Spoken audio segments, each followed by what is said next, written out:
kaliya waxaa noo soo sheegay inaad u shaqaysaa New York Boston sad halka waxaa wada qornay nolosha wada joognay wax nagu cusub ugu weyn u ahay ina yaro laga keenay Soomaaliya Mareykanka iyo mid ah isaga baranayay dib ugu noqday meesha laga soo qiyay isagoo ugu yeedhan nimanka culamada sheegay Soomaaliya jooga.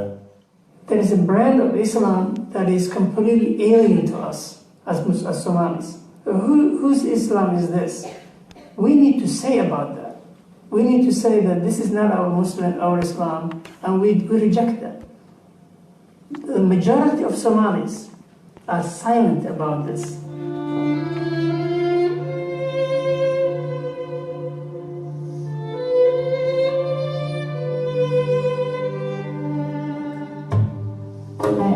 I'm really thankful to Allah that I've never felt that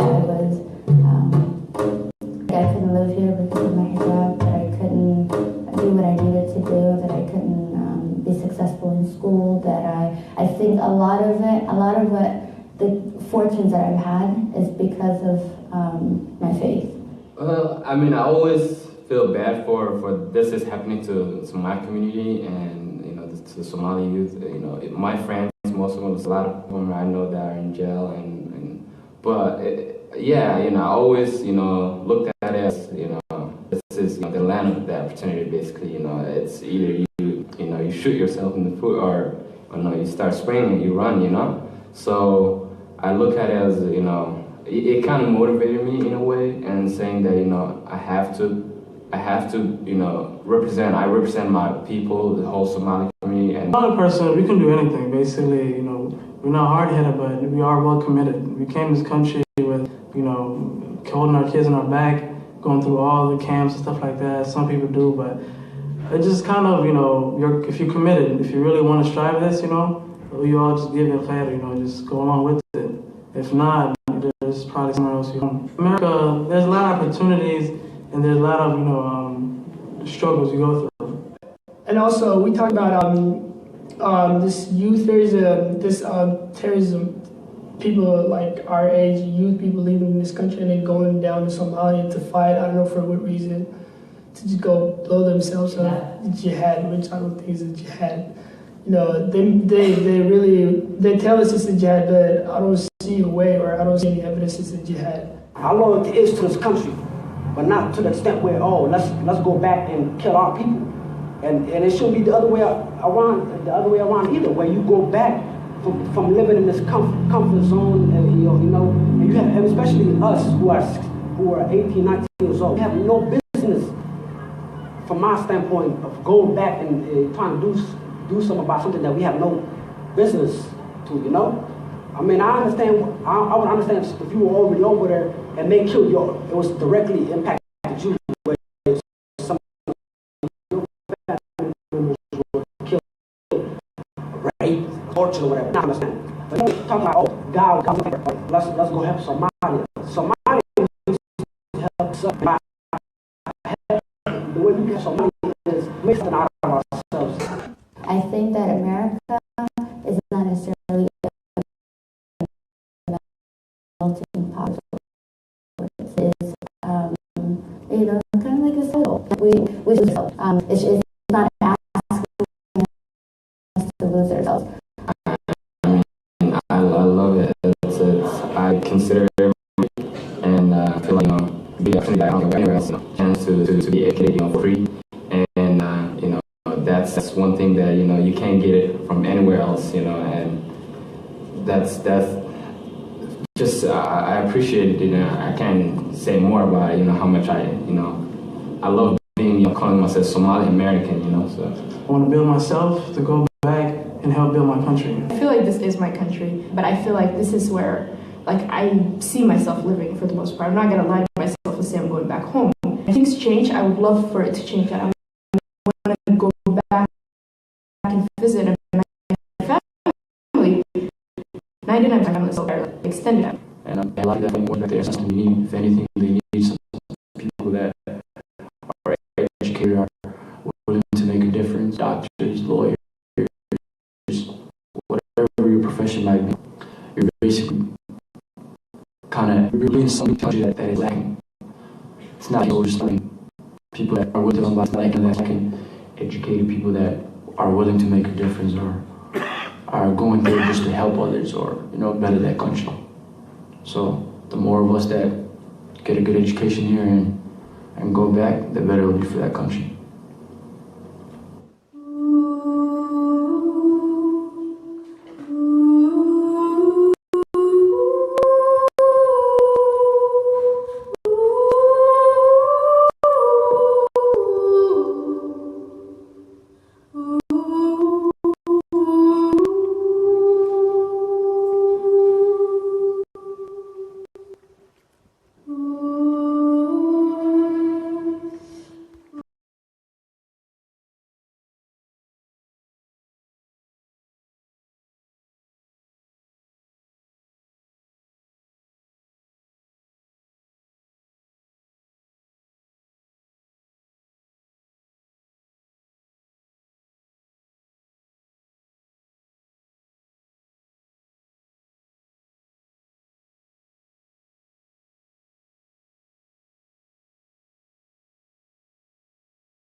Thank you very much, everyone. We're going to start the discussion now with the panel, not just supplementary, but supplementary. And if you wouldn't mind hearing this, just put the tables back here again.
Invite everyone to take a seat. We've got some spare chairs at the top.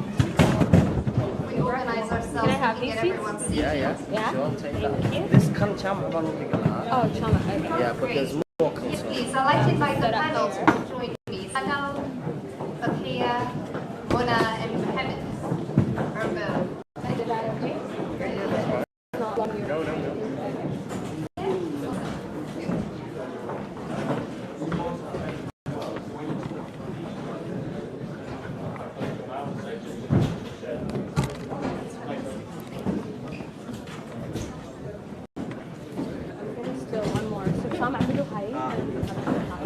Well, as the audience has been so patient with us, we're going to give you just a few seconds to all get seated. In the meantime, I forgot to give you opening. Can I please ask you to turn your mobile phones off? You went off, so please switch it off.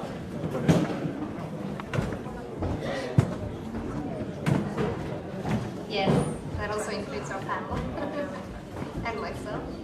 Great.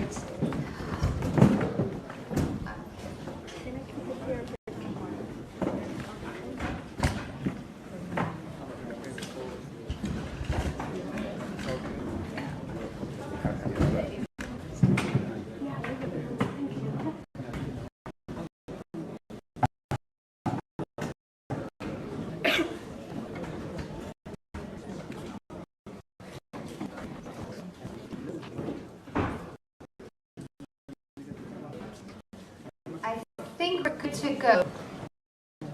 Yeah?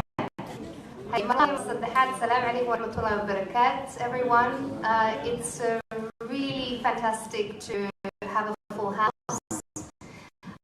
I'd like to take the opportunity to briefly introduce this wonderful panel that we have with us. Of course, you already now know Fakia Habsir. For those of you who weren't familiar with her work, we had the chance to sample this incredibly touching documentary. Can I please have a round of applause also for the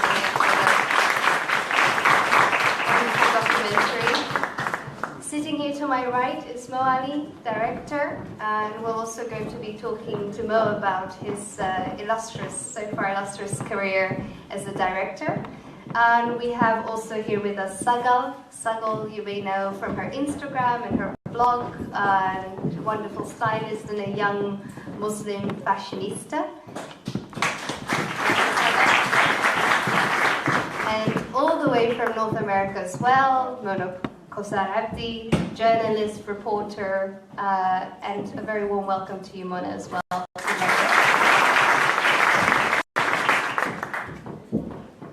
Fantastic. Now, I think you will all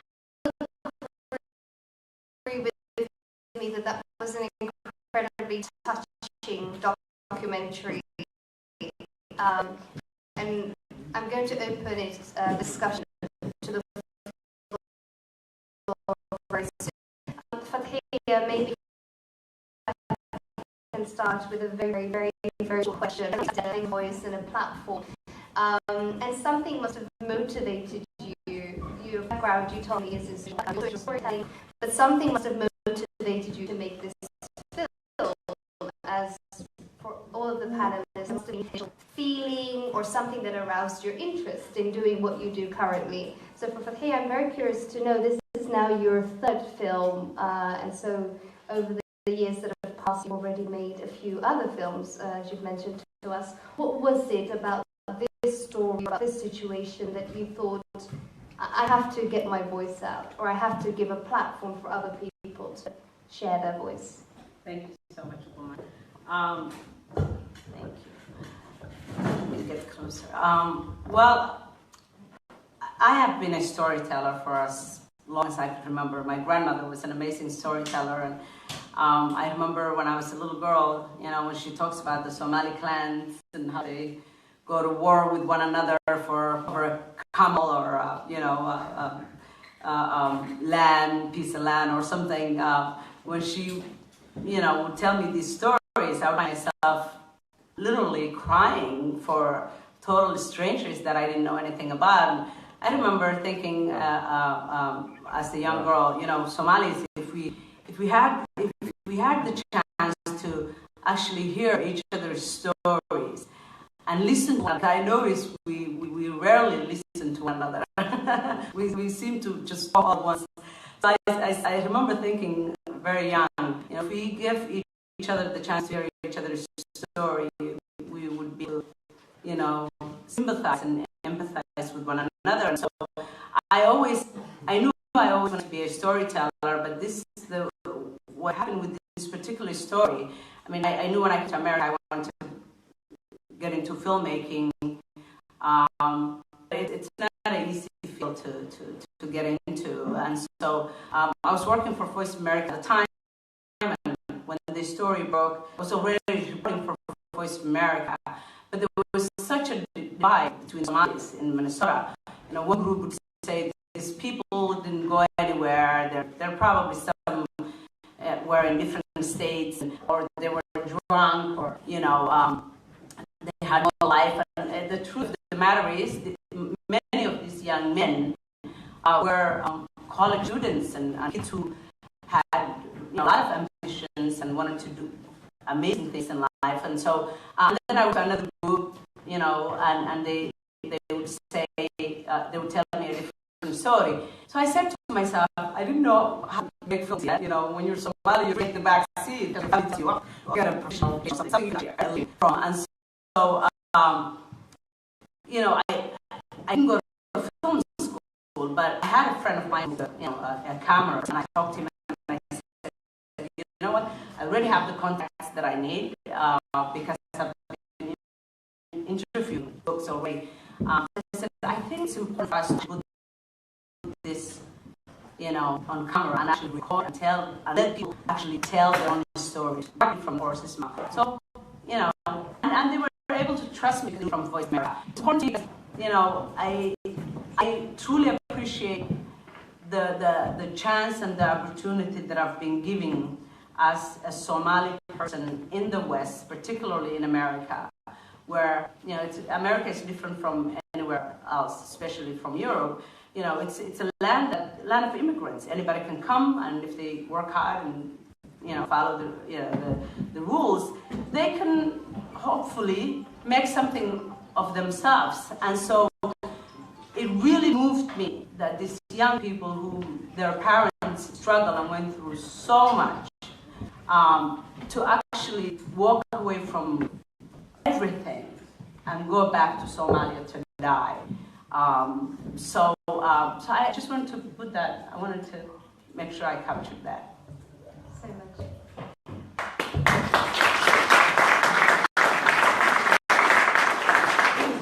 We're very happy that you were so brave to tackle such a big topic, such a complicated topic for your first documentary. But it also goes to show that if there's, you know, if there's something that motivates you, that nothing can stop you. Mona, maybe if I can get your thoughts a little bit on how you entered your field.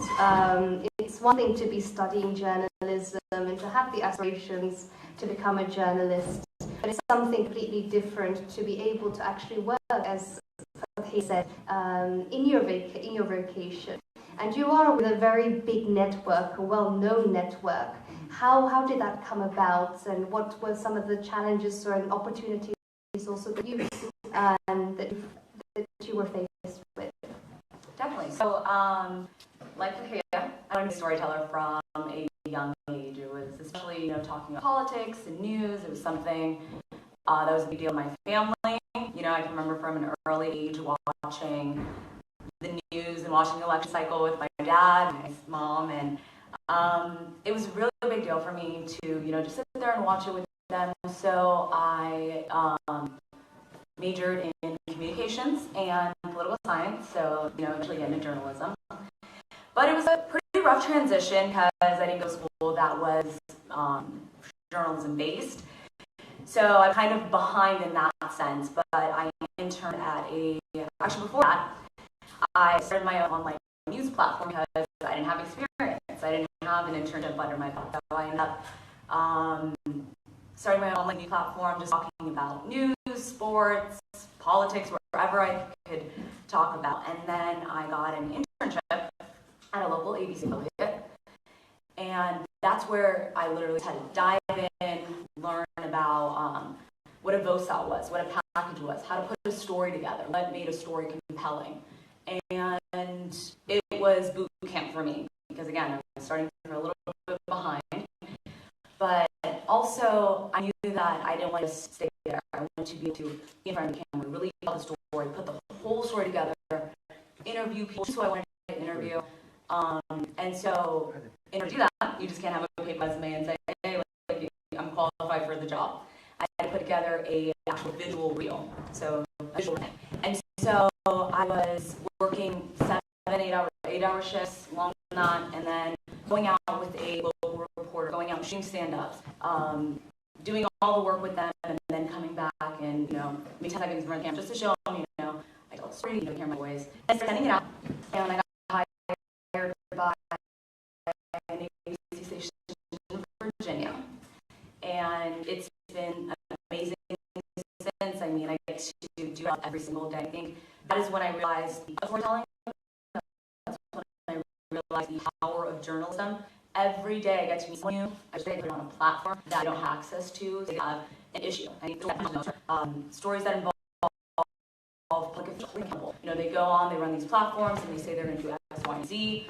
And people's lives depend on it sometimes. And so going out there and hold accountable if that's not what you do.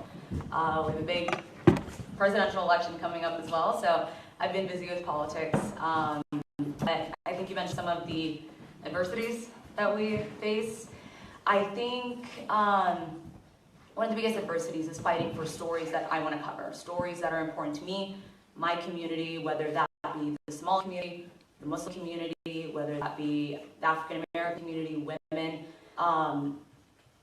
Diversity in the newsroom is something I talk about any opportunity I get. It's an issue that has been around since the first newspaper was ever published, because if people are not sitting at that table, it's amazing to me. I think one of the things I noticed going into journalism is in the morning meeting that we have, we throw out story ideas. Those stories end up on the news. There's no filter, there's no one stopping it. So if you don't have a seat at the table, then either the stories that affect your community either don't get covered, or even worse, they get misrepresented. So it's very important to have people at the table who see things through different lenses, who bring different experiences to their even going on from not even newspaper. TV news is very visual, and so it's more impactful, but there's no diversity. There's some areas with not a single reporter of color sitting at the newsroom, but that doesn't mean the community isn't diverse. San Diego's one of them. I was surprised to see, maybe they might plug in a Hispanic journalist, or they might plug in Asian journalists, but one of the most prominent stations in both San Diego and LA, and of course Los Angeles, the second biggest city in the United States, one of their stations didn't even have a single black reporter. And so that's just one community that's either going to get misrepresented or not, or just not even get covered at all. really fascinating because we, during Somali Week Festival, have had other conversations about whether mainstream media, as it were, can be reformed, and therefore you take your seat and try to get a seat at the table, or whether it's better to use other alternative platforms. And there's a very delicate balance, and people take very different views on that. Also here in Britain, in the UK, there have been quite big scandals with mainstream media outlets. So this is, Sagal, I think, also where social media comes in, and also what I find very fascinating is that there is another platform, not discounting mainstream media, but there is another platform that is more accessible, maybe more democratic, and their barriers don't necessarily exist as much as you would have with mainstream media, as what Mona has touched upon. What is your experience being into getting into social media?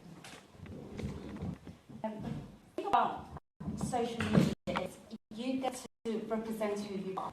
There's nobody telling you that you can't do certain things, and that's the reason why I started as well, because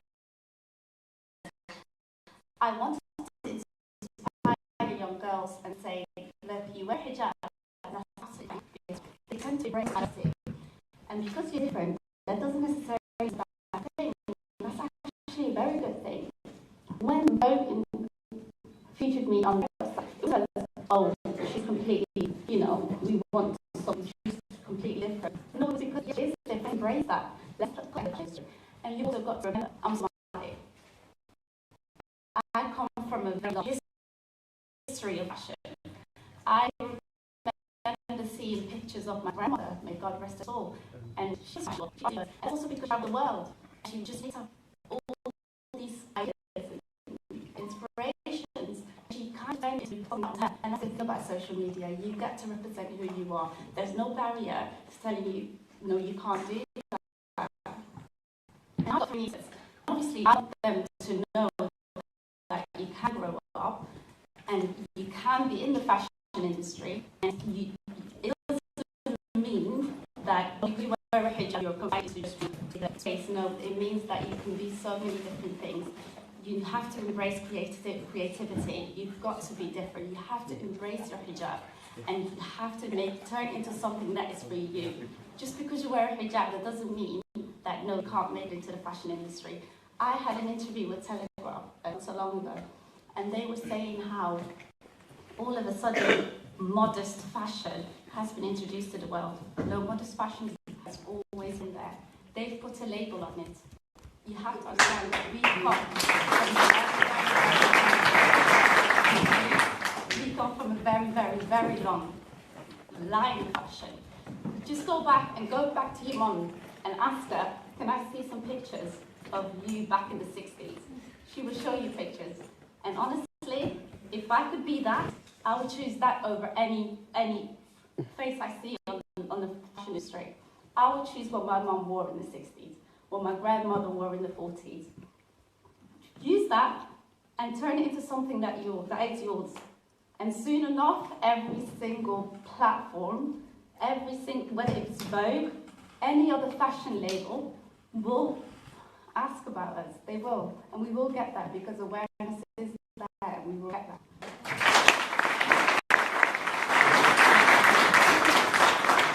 Absolutely, Morocco, Saga. But what I think both Mona also seem to be indicating is that you've created your own opportunities. You didn't just sit there and wait for acceptance or to be invited to the table. You had to actually initially prove yourself and set up your own base, whether it's your fan base and people who follow you, whether it is your visual resume. So that's also, that shows that, that you have to also do something to be heard. Mo, sitting here with me, you are probably, as a feature filmmaker, in a very, very tough industry. And even more so, particularly when we talk about BME, Black and ethnic minority representation.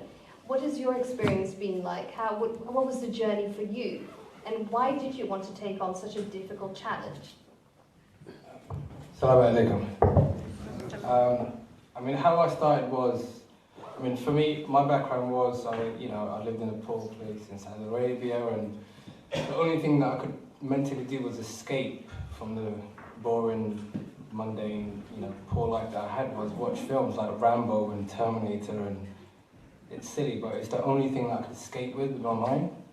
And all my life, I wanted to kind of create that and kind of like make films. So I came to London, tried to do the whole college thing, studied media for 2 years, then went into university through the work, not my qualifications, actually my work that took me to university.